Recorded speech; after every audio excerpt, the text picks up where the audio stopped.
Hello mga sir, isa nga pala akong unit earner. Nag-uniting lang ako. Bale, 2 beses ako nag-exam. At ang pangalawang beses, nakapasa na ako. Sabi ko sa kay Lord, makapasa lang ako. Gagawa ko ng mga tutorial. Gagawa ko ng mga na pwedeng reviewer na libre na ipamimigay sa inyo. Bale, ito ay parang summary ko lang. Parang pinagtugma ko lang yung unang exam ko at pangalawang exam ko. Bali, napapansin ko kasi sa Gen Ed, paulit-ulit yung salitang Jose Rizal. Yung laon-laan at saka di masalang. Yan, pag napakinggan yun, pag nabasa nyo yun, Jose Rizal, laong-laan at saka di masalang. Yun lang ang sagot dun.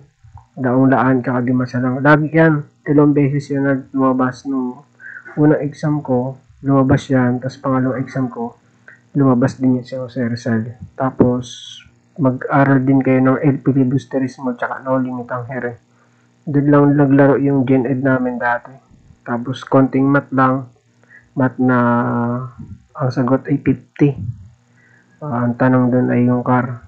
Parang ganun. Pero paulit-ulit lang. 2 beses din siya lumabas.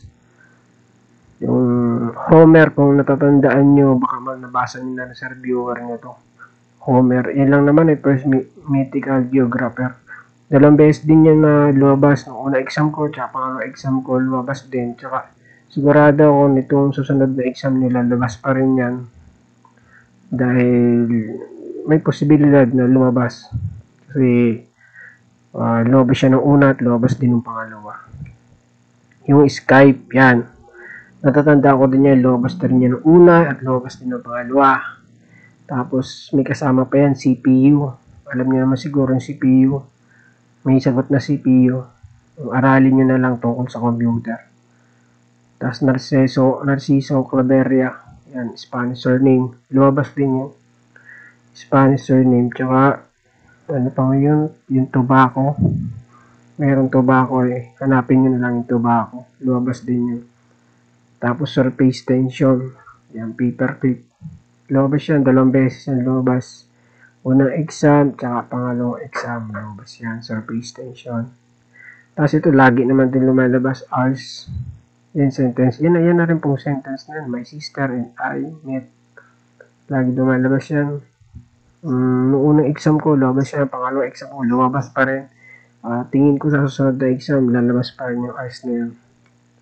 Tapos negritos. Yan lang naman yung lumalabas, negritos. Kaya wala na kayong ibang aaralin pa. Huwag na kayong magbasa pa ng ibang masyadong malalim na Gen Ed. Yung negritos na yan, ang tinatanda ko lang dyan, ab original. Lumabas yan 2 beses.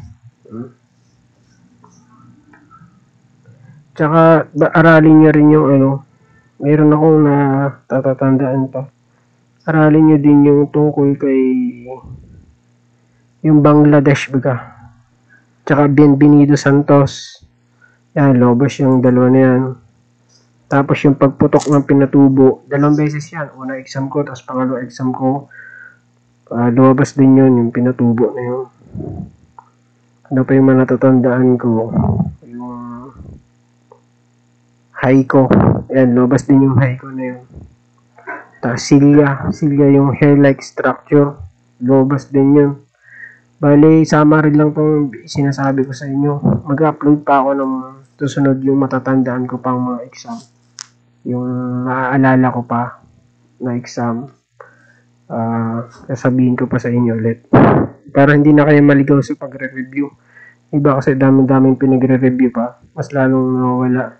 Tsaka yung aralin nyo rin sa Prof. Ed yung median. Basta yung median. Yung the most reliable measure of central tendency. Yun, lumalabas yun. Hanggang 3 minutes lang tong video kasi hindi pa maka-upload sa YouTube ng mas malaki pang minutes.